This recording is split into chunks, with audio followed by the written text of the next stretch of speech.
Bienvenidos al podcast del futuro del trabajo. Estamos apasionados por entender las tendencias y el futuro del trabajo en Lima y Latinoamérica.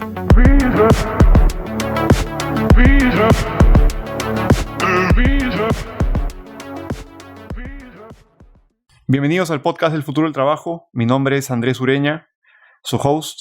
El día de hoy tenemos un invitado muy especial. Él se llama Claudio Cabaza y está como director de desarrollo en la Universidad de Piura y también es gerente general en ICB. Claudio, bienvenido. Muchas gracias, buenos días. Buenos días. Claudio, ¿por qué no nos cuentas, a mí y a los que nos escuchan, qué haces un poco en la Universidad de Piura, qué haces acá en ICB? Cuéntanos. En la Universidad de Piura comencé a enseñar como profesor a tiempo parcial hace 15 años y en el año 2015 me propusieron que entrara a trabajar un poco más de tiempo y asumiera el cargo de director de desarrollo de Campus Lima. Como saben, la Universidad de Piura tiene dos campus, el campus en la ciudad de Piura, el campus en Lima, y además tenemos la sede del PAD, que es nuestra escuela de dirección. Entonces, soy como director de desarrollo en Campus Lima, formo parte del consejo de dirección de Campus Lima y tengo además encargos en distintos comités de la universidad. Y como en la universidad los directivos son profesores, continúo siendo profesor, soy profesor de Fundamentos de Administración, que es un curso de primer ciclo de los alumnos de Administración de Empresas. Así que tengo mis ratos de juventud y también algunos ratos de temas mucho más serios que corresponden al manejo de la universidad. Y este trabajo pues lo compagino con la otra mitad de mi semana que dedico aquí al fondo de inversiones. Increíble. Cuéntanos un poco, como te comenté antes de empezar el podcast, hablábamos del futuro del trabajo y qué es lo que estamos buscando un poco con este podcast, que es que queremos poner el tema en agenda. Y te quiero preguntar, así como dicen los gringos, ¿no? Plain bluntly. ¿Cómo crees tú que es trabajar en Lima? ¿Cómo crees tú que es trabajar en Piura, incluso si es que el día de hoy lo estás viendo con la universidad? ¿Cómo es el trabajo hoy día en Lima, en Piura? A ver, la semana de trabajo en Lima en los últimos 10 o 15 años creo que se ha convertido en una situación bastante estresante. Es estresante llegar a la oficina, distancias muy cortas, 10, 12 kilómetros, que es lo que separa Monterrico de Miraflores, deberían ser pues 20, 25 minutos de trayecto, se convierten en una hora y cuarto de trayecto, de ida y de regreso, con lo cual terminamos pasando en el transporte, y no estoy hablando de transporte público, es peor si es transporte público, pues terminamos hablando de 1 hora y media, 2 horas, cada día sentados en la Javier Prado, que es una gran playa de estacionamiento a ciertas horas del día. Yo diría que es la playa de estacionamiento más grande de Lima. No, todavía no gestionada por los portales, ¿no? Todavía no. Si entran los portales nos van a comenzar a cobrar. Pero eso hace que, claro, el día laboral se acorta o que uno termina diciendo, bueno, voy a salir de Miraflores a las 10 de la noche. Con lo cual también uno lo alarga, se vuelve muy estresante, uno llega a su casa casi simplemente a dormir para salir muy temprano al día siguiente. Las únicas horas en las que no encuentra tráfico en la Javier Prado son las 6 de la mañana y las 10 de la noche, en ese rango. Entonces, creo que eso convierte al día laboral pues, en un día bastante estresante para quienes vivimos del lado este de la ciudad y tenemos que movilizarnos o cruzar la vía expresa hacia el lado oeste. Y esto sucede también viceversa, ¿no? Para quienes viven pues, en Miraflores y San Isidro y tienen que venir a Monterrico y La Molina a trabajar. Aparte de eso, sí es verdad que es más fácil trabajar remotamente. Antes no teníamos la tecnología desarrollada. Hoy día nosotros, por ejemplo, en la universidad, parte de las autoridades de la universidad están en Lima, otra parte está en Piura y mantenemos videoconferencias. Es la cosa más natural del mundo tener reuniones. Tenemos un grupo de personas en Lima, un grupo de personas en Piura y trabajamos muy bien y en realidad pueden pasar muchos meses hasta que estamos, digamos, todo el comité junto en una misma sala. Esto era impensable hace unos años y ahora es la forma natural de trabajar.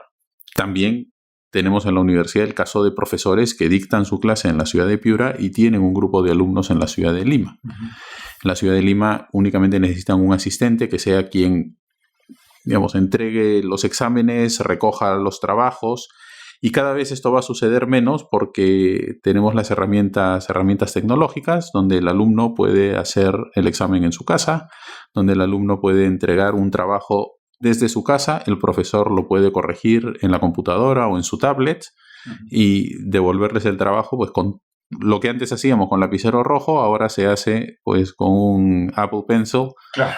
en color rojo, ¿no? Claro. Y es mucho más rápido, mucho más fácil, automáticamente le llega a todos los miembros del grupo de trabajo las correcciones, en fin, la interacción es mucho más fluida entre profesores y alumnos. Me ha sucedido que puedo estar de viaje en Estados Unidos y recibo trabajos allá, los puedo corregir, los puedo devolver y no han sentido la distancia del profesor, que puede estar a miles de kilómetros de distancia.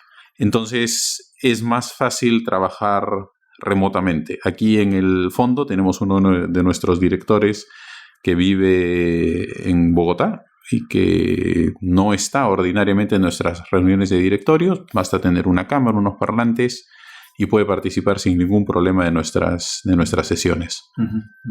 Entonces, en cuanto a trabajar remotamente, se vuelve cada vez más fácil hacerlo. Ya no es tan torturante como antes eran las teleconferencias, ¿no? Donde había gente que no sabía si estaba, no estaba, estaba dormido. Ahora lo puedes ver en la pantalla, a ver si se ha quedado dormido o se ha ido. Sí, o está sintiendo o no está sintiendo. Las herramientas, tener una conexión de internet es muy fácil. Entonces, ese, digamos, sería el segundo punto. Y es que nos estamos acostumbrando más a este tipo de herramienta y está facilitando.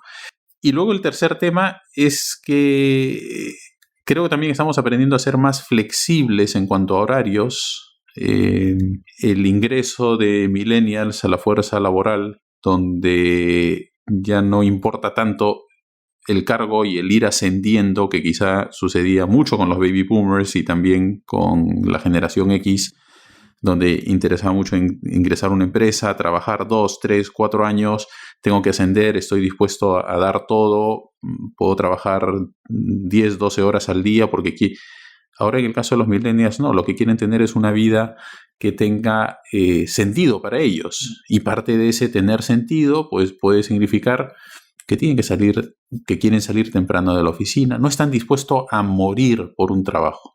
Claro. Yo creo que están dispuestos a morir por tener una vida con sentido. Y si esa vida con sentido implica, no voy a trabajar en este banco, no voy a trabajar en esta multinacional, porque no me da la calidad de vida que yo pretendo tener, pues no importa, tendré un trabajo menos remunerado, tenemos más gente también dedicada a trabajos, digamos, relacionadas con el servicio social, donde están dispuestos a ganar la mitad o 40% menos de lo que ganarían sus pares en un trabajo en una multinacional, y sin embargo quieren tener algo, pues una vida con sentido, un trabajo con sentido para ellos, para los demás.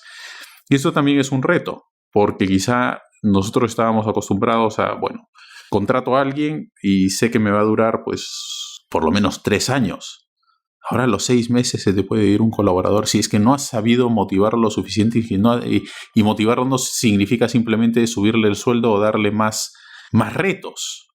No, o sea, lo que quiere es sentido para aquello que está haciendo. Y me sucede alumnos que están en últimos años o recién egresados de la universidad que vienen y me dicen, llevo 3 meses en este trabajo y ya aprendí todo. Sí. ¿Cómo que ya aprendiste todo? Has aprendido todo, digamos, lo ordinario, pero no, todavía no te has enfrentado pues a retos, a cosas que uno no aprende todo en 3 meses. Imposible. Pero claro, es esa mentalidad de que sí, pues ya lo aprendí todo. O sea, que no necesito más. ¿Por qué? Porque también, claro, como son criados en esta época de inmediatez, todo es mucho más rápido, ¿no? Entonces, el estar 3 meses sentado en un trabajo, 6 meses sentado en un trabajo, ya necesito cambiar. Y claro, creo que estamos también influenciados por el yes you can, ¿no? Tú lo puedes todo. que no es tan cierto, pero esto, digamos, nos viene sobre todo del país del norte, ¿no? Tú puedes hacerlo, y como, digamos, a esta generación de chicos, a todos les han dado algún tipo de premio desde que eran chiquitos, ¿no? O sea, es increíble cuando uno va a una ceremonia, un nido, los primeros años de colegio, todos salen con premio. Eso parece cumpleaños, todos saliendo con sorpresa. Y no es así, la vida no es así. Hay unos que son mejores y otros que no, y no vas a tener premio por todo. Pero entonces es ese yo puedo. Y claro, las frustraciones vienen el día que te das cuenta que no puedo, ¿no? Yo no voy a ser un gran cirujano. Hay ciertas habilidades, cierta estructura que yo no tengo esa habilidad y no he estudiado mañana me propongo y voy a ser un gran cirujano. No va a suceder. Y el problema es que llegan unos momentos de frustración que también suceden en el trabajo, y es que hay que ver cómo levantamos a este trabajador, ¿no? Súper interesante. Varios puntos por donde caminar. A ver, creo que es cierto lo que dices, ¿no? De todas maneras, vivimos en una época en la que la inmediatez está, yo diría que está trastornando, ¿no? Nuestras vidas, porque las notificaciones son inmediatas, los correos son inmediatos, las respuestas son inmediatas. Y hablas del propósito, que es algo que personalmente también me llama mucho la atención, porque veo muchas empresas con un propósito real, ¿no? Con un propósito bien determinado, y veo muchas otras haciendo el cambio de misión a propósito, ¿no? Que en algunos casos se ve más forzados que en otros, ¿no? Yo también creo que es este clash, este choque de culturas de un chico que viene muy empoderado, con muchas ganas de hacer cosas, a un trabajo muy anticuado, ¿no? ¿Cuánto crees que eso hay en los trabajos que estamos viendo hoy día? Que te contratan para hacer algo que quizá este millennial o la persona que viene debajo de él dice, esto lo hace una máquina, o esto lo hace un algoritmo, o esto lo puedo programar. Sí, y es verdad. Hay una charla TED que me parece muy interesante, que es la de Kai-Fu Lee, del año, no recuerdo si es de ese año o el año pasado. Habla sobre inteligencia artificial. Él ahora tiene un fondo de inversiones, un venture capital, pero antes ha trabajado mucho tiempo en Apple y en otras empresas. Y claro, él decía, mi vida era trabajar. O sea, hay empresas, cuenta, ¿no? Que hay empresas en China donde lo tradicional era trabajar 7-16, que significa 7 días a la semana, 16 horas al día. Ahora hay empresas que se promocionan con 6-12. O sea, te dan un día libre, o sea, 6 días de la semana, 12 horas. Él dice que está tratando de llevar, pues, las empresas en las que él está invirtiendo, pues, a un esquema de 6-8. Que claro, a nosotros nos suena increíble, pero es que, digamos, la China y culturalmente es así. Y otra de las cosas que menciona es cómo la inteligencia artificial no deberíamos verla como un peligro para muchos puestos de trabajo, sino más bien como una gran ayuda para la humanidad, donde el ser humano va a tener que dejar de hacer trabajos repetitivos y tiene que comenzar a dedicarse a hacer trabajos en los que haga falta poner el corazón, que eso la máquina no lo va a poder hacer nunca. Entonces, trabajos repetitivos, inteligencia artificial, y les ponía el ejemplo a mis alumnos en la clase, o sea, en la universidad y en muchísimos sitios, pues tenemos la persona que trabaja en la playa de estacionamiento, asegurándose que la máquina pues te suelta el ticket, o después cobrándote. Esas son cosas, puestos de trabajo que no deberían existir. Sí, la persona RENIEC, ¿no? Que te entrega tu certificado. Por ejemplo. Entonces son cosas que no deberían existir, y creo que parte de la misión, no porque no tengamos todos los seres humanos derecho a un trabajo, sino que hay cosas que las máquinas pueden hacerlo y pueden hacerlo muy bien, eficientemente, y más bien lo que tendríamos que lograr es que estas personas tengan un trabajo pues con mucho más sentido. Por ejemplo, enfermeros en un hospital. Eso no puede hacerlo una máquina.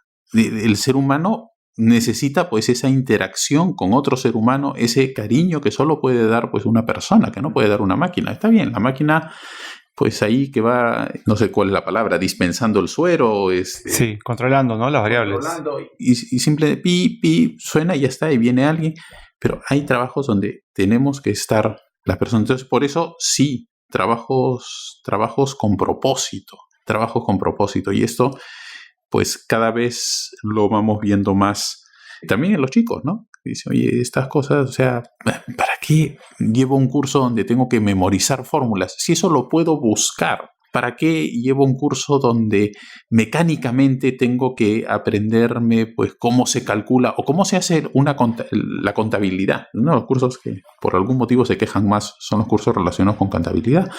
Está bien, tienen que entender de dónde viene esos cálculos contables, esos asientos contables, etcétera. Pero es verdad, ahora el software te lo hace, pero lo que pasa es que tienes que entender un poquito de dónde viene aquello, ¿no? Entonces hay que encontrar el balance entre, sobre todo al inicio, en la etapa formativa, aquello que pueda parecer un poquito más repetitivo y aquello que, sí, oye, aquí tienes que usar tu creatividad, aquí no memorices, aquí quiero ver, digamos, todo tu potencial, pues como ser humano, ¿no? Como Exacto. ser humano, claro, no como máquina.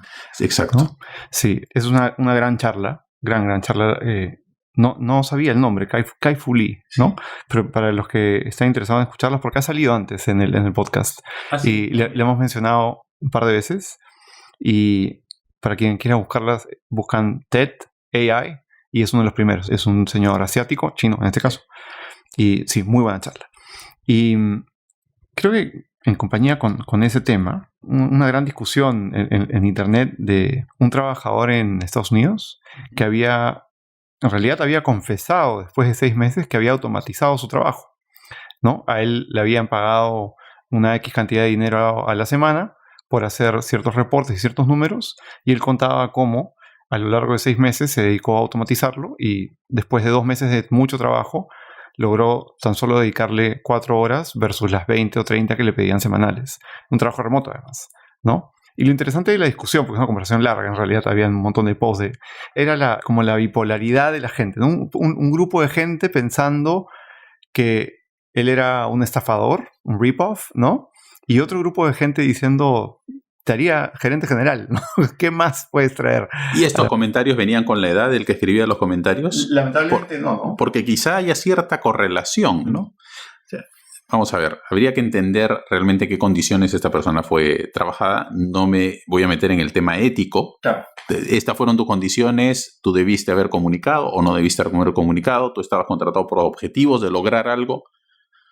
Como lo hiciste, no me importa, o no, tenías que hacerlo de esta forma concretamente. Entonces no tenemos todos los datos como para evaluar eso. Pero desde el punto de vista de creatividad me parece espectacular. Llevo varios años en posiciones gerenciales y claro, una de las cosas que siempre he pedido de los colaboradores con los que he trabajado es dime de cuál es una mejor forma de hacer tu trabajo. Tú eres el que más sabe del trabajo que estás haciendo. De ti tiene que nacer, oye, no, esto no debería hacerlo así, sugiero que lo haga así. Y como esto va a afectar a esta otra área, voy a conversar con esa persona para ver cómo. Es que eso es lo que yo pido de un trabajador. Si lo único que quiero es un trabajador que me revise todos los días la cobranza, pues se puede armar un sistema. En algún momento estaremos perfectamente interconectados con los bancos y ya no tengo que hacer nada. No tengo que hacer absolutamente nada. Tú dime de qué manera se puede hacer mejor, de qué manera tu trabajo puede ser más fácil. Y lamentablemente creo que eso es algo que nos falta aquí en el país. Lograr, sobre todo en los mandos medios, creatividad. Mucho miedo a que haga algo que me reemplace, ¿no? O que haga algo que me reemplace o haga algo que no le guste a mi jefe. Pero hay que pensar en los jefes son personas, es verdad, puede haber en ciertas empresas, en ciertos ambientes, pues un poco de un pensamiento antiguo o un pensamiento, no, tú haces lo que yo te digo y lo tienes que hacer así, ¿no? Bueno, para los que no saben, la esclavitud la abolió Ramón Castilla. O sea, lo que queremos es trabajadores que piensen, trabajadores que aporten, trabajadores que vean nuevas formas de hacer aquello que le toca hacer. Y no se trata de que te van a reemplazar, al contrario, hay que hacerse indispensable de una buena manera, indispensable porque yo le traigo valor a la compañía proponiendo nuevas cosas para que la compañía crezca y vaya más rápido que sus competidores. Pero claro, simplemente tener mentalidad de algún organismo de gobierno donde lo único que yo tengo que hacer es poner sellos en unos papeles, pues así no salimos adelante. Y así estoy seguro que esa persona pues tampoco llega contenta a su casa porque se da cuenta que ¿qué sentido tiene mi trabajo que es poner sellos en papeles? ¿No? Entonces, pero sí creo que en general como cultura nos falta, hablamos mucho de que, digamos, somos muy creativos los peruanos, etcétera, pero quizá en los mandos medios no vemos esa creatividad que quisiéramos. Y claro, me decía hace varios años directivo de un conglomerado familiar, y me decía, lamentablemente, pues en el Perú, oye, para sobresalir, haz bien tu trabajo, propon algunas cosas nuevas, él me decía, un par de cosas nuevas, creativas al año y vas a sobresalir. Claro, es una visión un poco cínica de la realidad, pero refleja algo. Sí. Refleja algo de nuestra forma de ser peruanos, ¿no? De querer cumplir con lo mínimo, quizá, ¿no? Lamentablemente también, ¿no? Sí, ahora, para no irnos demasiado por la tangente del tema del futuro del trabajo, porque ese tema además es el tema que mencionas, inteligencia artificial, la automatización, el tema cultural, es un tema muy rico, ¿no? Y sin duda que creo que nos falta muchísimo, pero te quiero como redireccionar un poquito. Y pienso más bien en preguntarte cuál es el futuro del trabajo en Lima, entonces, ¿no? Porque si tenemos esas cosas que vienen, si tenemos esas cosas que están cambiando, y ya algunos invitados lo han comentado, ¿no? Es justamente cuál es el futuro del trabajo en Lima. El futuro del trabajo en Lima es ser más mecánicos. El futuro del trabajo en Lima, ¿cómo lo ves tú con tu puesto en la universidad, con tu puesto como gerente general acá en ICB? Uh-huh. ¿Cómo crees tú que está cambiando? ¿Hacia dónde estamos yendo? A ver, podemos hablar de los egresados, los que egresan de la universidad. Cada vez encontramos más chicos que quieren dedicarse a su propia empresa, ser emprendedores. Hace 10 años esto no sucedía, porque era el temor al fracaso o familiarmente la presión a no puedes fracasar. Sin embargo, ahora cada vez vamos viendo más, oye, no, yo quiero ser emprendedor, yo quiero armar mi trabajo y bueno, fracasé, no me fue bien, quizá vamos aprendiendo, y en esto sí creo que los países desarrollados nos llevan décadas de distancia, vamos aprendiendo a que toleremos el que alguien fracase. Entonces, por un lado tenemos un grupo de chicos que quieren dedicarse a su propio trabajo, a su emprendimiento, y pueden estar, digamos, son muy flexibles en su forma de trabajar. Si tienen una cosa importante que hacer al mediodía, bueno, ellos son los dueños de su tiempo. Pero después, si tienen que trabajar a las 11, 12, 1 de la mañana, lo van a hacer también, porque tienen que sacar adelante, pues, este pequeño emprendimiento. Por otro lado, tenemos los que van a multinacionales, donde voy viendo más también mucha flexibilidad, o grandes grupos económicos, donde vamos viendo también mucha flexibilidad. Uno lo va viendo porque va yendo pues a oficinas muy modernas, ¿no? Donde uno se da cuenta, oye, aquí, digamos, ha cambiado, ya no es la oficina tradicional, hay mucha comunicación, donde hace unos 10 años nos visitaron de un banco extranjero y nos dijeron, mira, todos trabajamos en las mismas mesas, o sea, lo nuestro es un gran salón donde hay mesas de trabajo, no son escritorios, son mesas de trabajo, y hasta el presidente del banco trabaja en una de esas mesas. Alucinante. Claro, además crea mucha comunicación, elimina esas barreras, ¿no? Creo que eso es lo tradicional, ¿no? De la oficina, la secretaria con su puerta independiente, donde el ascensor llega directamente al estacionamiento, al piso donde está el jefe y no se cruza con nadie. Eso tiene que ir desapareciendo. O sea, no quiere estar en contacto con la gente. Recuerdo, es una pequeña anécdota, pero me llamó mucho la atención. Recuerdo que por coincidencia en un viaje a Europa me tocó viajábamos en el mismo vuelo, el presidente del directorio, la empresa en la que yo trabajaba, y yo, que era recién entrado, llevaba 4 meses en la organización.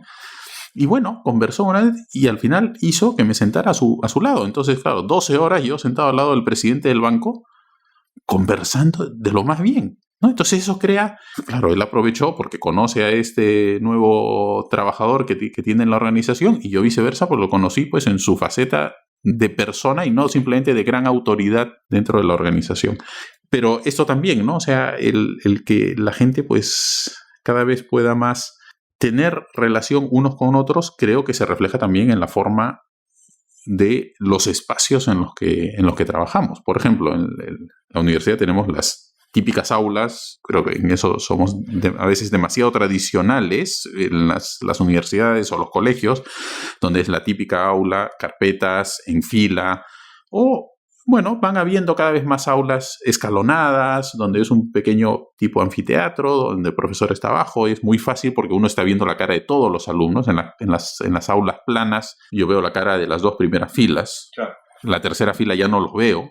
Pero en las aulas escalonadas, ok, como que están todos más presentes. Pero creo que necesitamos también espacios donde, y a veces lo hago en algunas de mis clases, muy bien muchachos, carguen todas sus cosas y nos vamos a la cancha de básquet, que es un polideportivo, nos sentamos en el medio de la cancha en un gran círculo y conversamos del tema que toca ese día.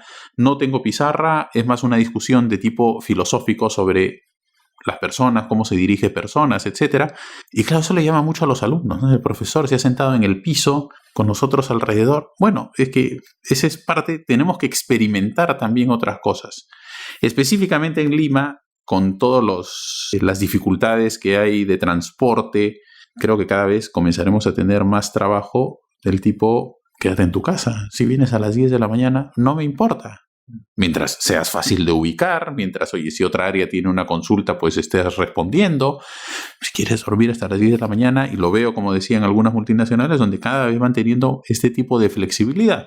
Tengo un amigo que lleva 4 años trabajando en una multinacional y dice, no, yo no tengo que ir a la oficina. Es más, prefieren que no vaya a la oficina. Lo que tengo que es cumplir mis objetivos. Y punto. Y si mis objetivos los hago aquí o los hago en Chachapoyas, no les importa mientras esté conectado y comunicado. A veces son objetivos además grandes. O sea, eso es lo interesante también, ¿no? Sí, y tiene, digamos, esa es también otra ventaja. A veces pensamos que, digamos, la forma tradicional es el trabajador aquí sentado 8 horas al día, el que está a las 8 horas sentado aquí, buen trabajador.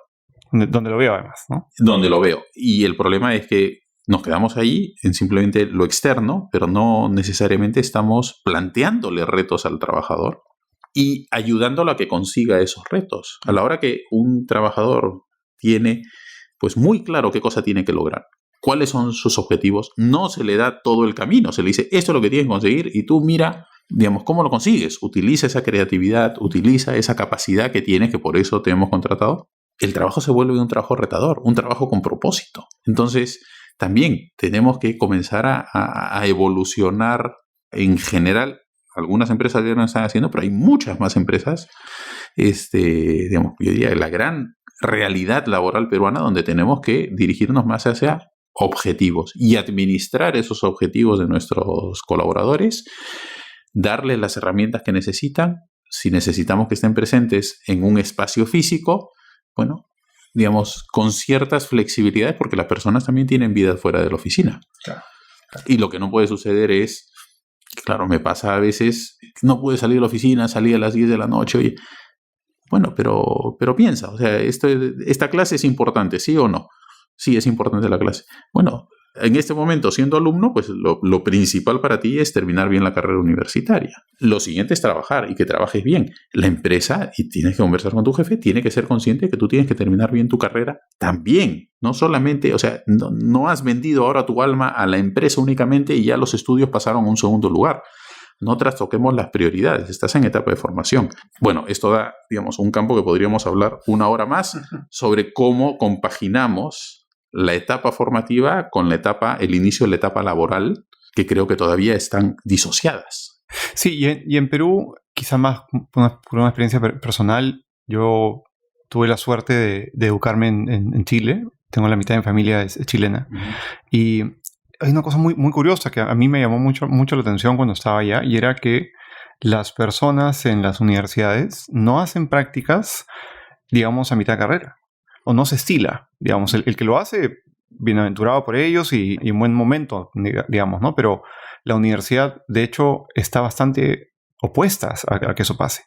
Eso tiene 2 efectos. Uno, un poco lo que tú dices, que tienes a gente medianamente, digamos, no tan joven, ¿no? Saliendo con un primer puesto de trabajo a los 23, 24 años, pero por otro lado también tienes a gente que ha dedicado su momento a la universidad y ya está. Y el otro lado que tiene es que, claro, los que se atreven a hacerlo, ¿no? Esto efectivamente les cuesta mucho compaginarlo, pero yo recuerdo mucho un comentario de la secretaria académica que me lo hizo, porque a mí sí me tocó trabajar, digamos, era, a la universidad no le importa que tú trabajes, a la universidad le importa que llenes tus créditos. Entonces a mí no me interesa si trabajas o no. Ese es problema tuyo. Eso me sorprendió mucho, ¿no? Cómo acá, por el contrario, estamos ya desde segundo ciclo, tercer ciclo empezando a trabajar. Yo creo que las universidades podemos hacer algo para facilitar aquello y creo que las empresas también pueden hacer algo.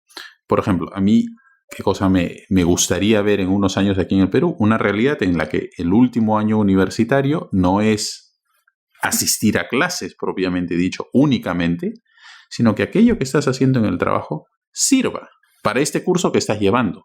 Y de alguna manera, digamos, si estás llevando un curso de último año de finanzas, bueno, que aquello que hagas en el trabajo, si es que estás trabajando en finanzas, pues sirva como crédito para este curso que estás llevando. Lamentablemente hay muchas restricciones y es muy rígido el sistema aquí. Y si las universidades queremos innovar, hay un organismo que no nos deja y una legislación que no nos deja. Pero bueno, hacia allá deberíamos caminar. Espero que cuando terminen todos estos temas de licenciamiento y acreditaciones y bueno, podamos ir flexibilizando un poco, sobre todo ese último año, donde más interesante, ¿no? Claro, donde, oye, el trabajo es interesante y me interesa que trabajes porque complementa tu etapa formativa, pero asegurémonos de que está complementando esa etapa formativa que este último año universitario que deberías tener aquí, ¿no? Sí, Carlos Montalbán, él es el VP de Recursos Humanos de Intercorp. Él estuvo en el podcast y él también comentaba que en Perú hay mucho por hacer. Lamentablemente tenemos donde un país escandinavo de pronto está discutiendo sobre trabajar menos, en Perú nos toca trabajar un poco más de pronto, ¿no? Y quiero conectar esa idea con lo que dices porque también creo que me encantaría saber tu opinión de las empresas que están empezando, sobre todo afuera, no sé si tanto en Perú, pero están empezando a formar universidades corporativas, ¿no? En donde más bien el alumno forma parte de una carrera que termina en la empresa, ¿no? Hay una empresa muy reconocida en Inglaterra llamada Dyson, que es como el Apple, digamos, de las aspiradoras. Uh-huh. Y uno pensará, ¿no? ¿Cuál sería el Apple de las aspiradoras? Sí, el aire, pero el señor Dyson, el Sir Dyson, se ha especializado en esta rama y él ha creado un instituto en donde él te dice, nosotros necesitamos gente talentosa. La gente entra a trabajar en proyectos que son de la compañía. A lo largo de 4 años obtienen su degree, ¿no? Y la pasantía comienza el ciclo 2 o a la mitad de la carrera, ¿no? Pero la formación es muy interesante porque la formación es a la par con la compañía. Claro. Y ellos igualmente pueden elegir irse, ¿no? Pero digamos que la opción número 1 es estudiar tu degree de ingeniería y pasar directamente a ser un asalariado, si prefieres, o un empleado más de la compañía con ese propósito de ayudarte a crecer y trabajar en problemas reales. Sí, bueno, de alguna manera digamos, se hace algo a muy pequeña escala con los trabajos que se pide, que los profesores pedimos a los alumnos que hagan investigaciones o que hagan propuestas a alguna empresa, ¿no? Y esto, digamos, cada vez es más común.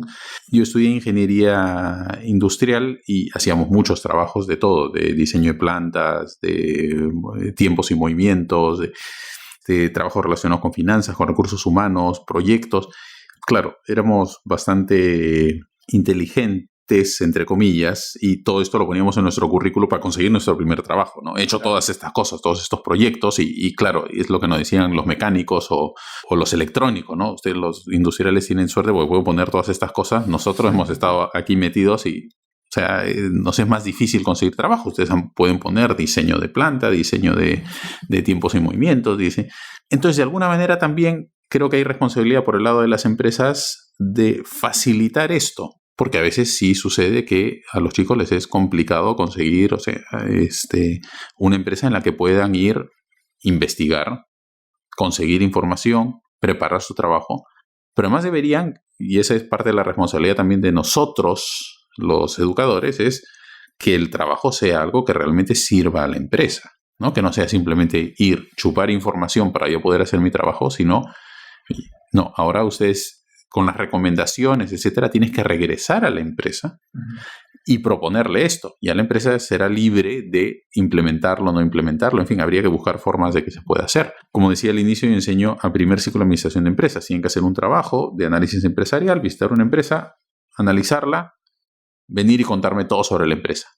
La parte que más evalúa son las conclusiones y recomendaciones. Y es más, es parte del trabajo que ellos tienen que hacer el volver a la empresa y presentarles estas conclusiones y recomendaciones que a ellos les parece que sería algo que la empresa podría implementar. Bueno, claro, nos quedamos en que la empresa podría implementar. Más interesante sería que la empresa implemente y que ellos los puedan ayudar en el siguiente curso de la carrera. Pues que, oye, no, este tema concreto, por ejemplo, si hay una recomendación de recursos humanos, que pudieran ellos tomar ese tema en el curso de recursos humanos y hacer e implementarlo, ¿no? En fin, hay que buscar formas en que la empresa apoye a la academia y la academia también apoye a la empresa, ¿no? Lamentablemente, creo que en este momento hay bastante desconexión y por los dos lados como que no conversamos mucho. Resulta que en las empresas recibimos chicos que tengo que enseñarles casi todo, o sea, tienen algunas ideas muy generales, pero si yo quiero que hagan private equity, tengo que enseñarles cómo se hace private equity. Si yo quiero que o contrato pues a alguien para que trabaje en un banco, en el área comercial de un banco, o como asistente sectorista, tengo que enseñarle absolutamente todo. ¿Por qué no somos capaces las universidades de, oye, a los que quieren trabajar en banco, pues hay un curso que te voy a preparar en todo lo que necesitas saber para ser un asistente de sectorista? Curso quizá electivo, donde también hay restricciones legales sobre cuántos selectivos se pueden llevar, pero un curso quizá electivo donde oye, yo vengo y digo, mira, ¿sabes qué? Yo he sido preparado en este tema, quiero trabajar en el banco. La universidad te está ahorrando los 6 meses que yo he estudiado, o 5 meses que yo he estudiado en este semestre en la universidad, te está ahorrando el que tú me tengas que preparar, porque vengo ya con los skills que necesita un asistente sectorista. Entonces, tenemos todavía que conversar mucho entre empresas y universidades para que realmente el profesional que sale de nuestras universidades sea alguien que realmente pueda trabajar en algo, pues, y en temas bastante específicos, ¿no? Que no todavía tenga que pasar 6 meses hasta que le enseño todo. Y claro, sucede que a los 6 meses aprendió todo y dice, ya lo sé todo, me quiero cambiar, ¿no? Oye, un ratito, esto no es un curso más de la universidad. O sea, este es el trabajo, esta es la vida. Y la vida es así todavía por 40 años más, así que acostúmbrate. Sí, creo que hay mucho de ese traslape, ¿no? De lo que tú dices. Y varias piezas en movimiento cambiando, ¿no? El tema de la inmediatez, el tema de la universidad, están un poco disasociada del trabajo y viceversa. Y yo también tengo que confesar que como buen millennial, porque también todavía, bueno, algunos dicen ya que soy trillennial, ¿no? Que estoy en los 30, pero que efectivamente, ¿no? Todos hemos pasado por esto, ¿no? Es muy cierto que la inmediatez es una parte casi impregnada en nuestra cultura. Pero que en la medida que uno crece y va tomando perspectiva, va entendiendo que esas cosas están cambiando. Ahora, es muy difícil, por ejemplo, porque todo esto suena increíble y todo esto también son como un montón de puntos para mejorar en Lima, ¿no? Y quizá en el futuro el trabajo en Latinoamérica en general. Pero ¿cómo crees tú que ves el futuro de estos trabajos o de estas cosas implementándose? ¿Crees que es un futuro auspicioso? ¿Crees que nos va a doler mucho hacer los cambios? ¿No? Quizá con un baño más de realidad seguimos viendo empresas que quizá voy a atreverme a decir, pero con un 70% de informalidad es muy difícil pensar en esto, ¿no? Sí. Entonces, ¿ves que es algo auspicioso? ¿Ves que es algo que realmente va a hacer un cambio? ¿Cómo crees que va a impactar estos temas? A ver, comienzo quizá por el lado más negativo, y es que el sistema legal no nos ayuda. No nos ayuda a las universidades. Uh-huh. Entiendo que es un proceso por el que teníamos que pasar para asegurar calidad educativa a nivel superior. De acuerdo. Ahora, uno podría cuestionar ¿y quién es SUNEDU para decir esta sí y esta no? También es el mercado es quien debería decidirlo, pero bueno, vemos que el mercado, digamos, en los últimos años no necesariamente estaba funcionando. Teníamos universidades con cientos de miles de estudiantes que uno puede dudar realmente de qué capacidades técnicas o habilidades interpersonales están dándoles a esos alumnos y qué tipo de profesionales están saliendo de ahí. Claro. Pero bueno, esa es, digamos, toda una discusión, pero sí habría que comenzar a permitir que las universidades también innoven. No se trata de bajar, sino innoven en su forma de dar clases, en su forma de interrelacionarse con las empresas, al lugar al que va a salir este trabajador. Que también sean capaces de dar las herramientas y facilitar y apoyar a aquellos que quieran ser emprendedores. Se van haciendo cosas, pero por un lado el esquema legal es bastante rígido. ¿Qué me encantaría a mí? Por ejemplo, que la mitad de la carrera el alumno pueda elegir cursos selectivos y pueda ir armando, y si cumple ciertos requisitos, pues sale con, como sucede en otros países, pues con, oye, soy administrador, pero con especialidad en tal cosa. Claro, bachiller de administración ¿no? Por los selectivos que fui tomando, ¿no? Digamos, y se pueden crear cosas que van de acuerdo a los gustos y capacidades del alumno, y que pueden ser también más útiles para las empresas. Pero también hay una restricción en el número de cursos selectivos, número de créditos selectivos que puede llevar un alumno en la universidad, y es por una cuestión puramente legal. Por otro lado, tenemos la legislación también, que es muy rígida en el ámbito laboral y hace que a las empresas pues les sea muy difícil, muy costoso contratar un trabajador en planilla. Es costoso. Y después es costoso y, claro, termina teniendo después uno el riesgo de que, oye, mira, no trabaja bien, hay que prescindir de él, traer a otra persona, y que por una cuestión legal me lo terminen reponiendo. Hay, digamos, ciertas decisiones de nuestro Poder Judicial que uno dice, oye, digamos, no se le ve mucho sentido a esa decisión, y lo único que hace es ponerle una camisa de fuerza a esa posibilidad de que una empresa mediana o una empresa pequeña pues contrate gente. Y claro, terminamos contratando gente de manera informal. Entonces estamos creando un sistema, o tenemos un sistema legal para las grandes empresas, para las medianas empresas, pero las pequeñas, las chicas, etcétera, lo mismo que sucede pues con nuestros esquemas tributarios. El grande, el mediano es el que, digamos, al que lo visita la SUNAT, al que lo visita SUNAFIL, al que lo visitan pues todos los entes fiscalizadores. Pero donde está la gran masa laboral son justamente en esas empresas informales a las que no visita la SUNAT. Porque claro, son muchas más, es mucho más difícil. Las que no visitas una FIL, es muchas más difíciles, ¿no? Entonces eso por un lado. Eso, no sé, hasta el día que seamos capaces de encontrar el justo medio, donde la universidad no es la mala de la película. Quiero pensar que no todas somos malas de la película, pero desde el punto de vista del regulador, donde la empresa no es la mala de la película también, desde el punto de vista también del fiscalizador. Bueno, eso por un lado. Ahora, por otro lado, digamos, ya cubierta esta informalidad... Perdón que te corto. Sí. Solo para redondear esa idea, creo que algo muy simple es que hay una regulación para el 30% de los formales para cumplirla para el 100%. O sea, los 30 en los que estamos acá tenemos que cumplir como si fuéramos el 100%. Ese creo que es un buen recap de lo que has dicho, ¿cierto? Sí, y pongo un caso muy concreto. Hace unos años, en un gobierno anterior, se aprobó una ley de salud y seguridad en el trabajo, donde aquí en el Perú estábamos en casi nada, y de la noche a la mañana, por una ley, tuvimos que pasar a estándares de la legislación española. Porque nuestra ley es una copia casi literal de la legislación española. En un ratito no puedes pasar de la noche a la mañana de algo. Entonces, claro, ¿quiénes sí pudieron hacerlo? Las empresas grandes, las empresas medianas. Las empresas pequeñas, no hay forma. Entonces, ¿dónde está esa gradualidad? No, entonces ya tenemos una ley de seguridad y salud en el trabajo. Pero estoy de acuerdo. Nadie está en contra de que exista una ley de seguridad. Pero vayamos a un niño, digamos, recién nacido que está en pañales, pues no le vamos a invitar un plato, un bife.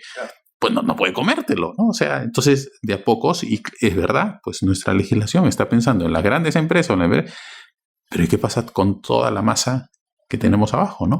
Entonces, por ejemplo, caso muy concreto, para un emprendedor, un chico que sale de la universidad, quiere poner su empresa, el trámite es engorrosísimo para poner su empresa, para sacar sus cuentas, para declarar ante la SUNAT, o sea, realmente y tienen que dedicarle muchísimo tiempo cuando deberían estar dedicando todo ese tiempo a la parte creativa, a la parte de sacar adelante su empresa, a la parte de este emprendimiento. Y podemos terminar matando el emprendimiento por la regulación que tiene que cumplir. Eso por un lado. Entonces, sí, efectivamente. Ahora, por otro lado, creo que sí veremos en los próximos 5 años cambiando mucho los esquemas laborales, las formas en que las empresas piden que sus trabajadores estén presentes, la forma en que los trabajadores pues, pueden conectarse con la empresa y viceversa, donde va a haber mucha más movilidad del trabajador, donde no me importa pues si pasas, sobre todo digamos para mujeres que regresan después del tiempo postnatal, o que los niños pues han comenzado a crecer un poco y quieren reincorporarse a la fuerza laboral, donde puedan tener trabajos de 4 o 5 horas al día, que les permita después dedicar el resto de horas a su casa, pero que puedan dedicar pues las mañanas o algunas horas de la noche, y eso requiere flexibilidad también por el lado de las empresas, donde tenemos, digamos, mujeres muy capaces, y podemos estar desperdiciando todo ese talento porque la empresa no es lo suficientemente flexible para reconocer que es una persona muy capaz y que puede trabajar de manera libre en los momentos en que sus demás obligaciones de madre pues no le permiten, ¿no? Además, creo que hay un punto tácito en esto, ¿no? Que es que también la flexibilidad del trabajo, la flexibilización de los objetivos de las tareas, implica que la empresa también sea muy clara en lo que quiere, ¿no? Creo que en más de una ocasión me he encontrado en un momento comentando lo siguiente, ¿no? Que es que es una posición muy injusta, ¿no? Para el proveedor pedirle algo que no sabes qué es. Porque te pone en una posición de, bueno, si yo no sé lo que quiero como empresa y el proveedor lo único que está tratando es atenderte en las medidas que puede, claramente necesidad y demanda o hambre y necesidad nunca se van a encontrar, ¿no? Entonces creo que también hay eso, ¿no? En Perú, mucho de mayor claridad en lo que hay para hacer y mayor claridad en los objetivos, ¿no? Sí, y además después si como cliente a ti, proveedor, te pago a los 90 días, te estrangulo. Claro. O sea, me diste lo que pedías, hiciste un esfuerzo, etcétera, pero sabes que yo pago 90 días, ya. O sea, no hay forma de entendernos. Claro, y es una cadena, ¿no? Porque también la SUNAT quiere cobrar a los 30, el 2% o el porcentaje que sea, ¿no? Y al banco no le gusta que se cierren las cuentas, entonces se pone una multa, ¿no?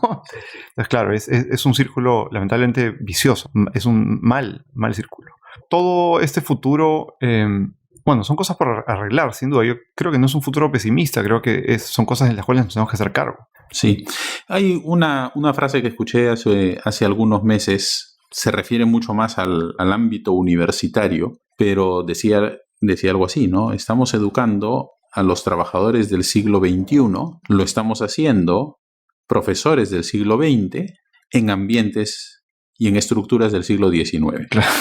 Es una gran frase. Claro, puedes cambiarlo, sácalo del ámbito, pero puede suceder que empresas y estructuras del siglo XIX con jefes del siglo XX estamos tratando de crear un ambiente de trabajo para trabajadores del siglo XXI. Hay una desconexión ahí. Y bueno, lo que tenemos que hacer es comenzar a limpiar eso y a cortar esas diferencias que se encuentran, ¿no? Increíble. En verdad, creo que tenemos un montón de caminos para seguir conversando. Vamos 1 hora. Casi, 50 minutos. No parece, ¿no? No. No quiero tomar demasiado espacio de tu día. Sé que también tienes una semana por delante. Te hago un par de preguntas para ir cerrando. Una pregunta un poco más miscelánea, ¿sí? Sí. Ya que mencionaste que la Javier Prado es el gran parking spot de Lima, ¿no?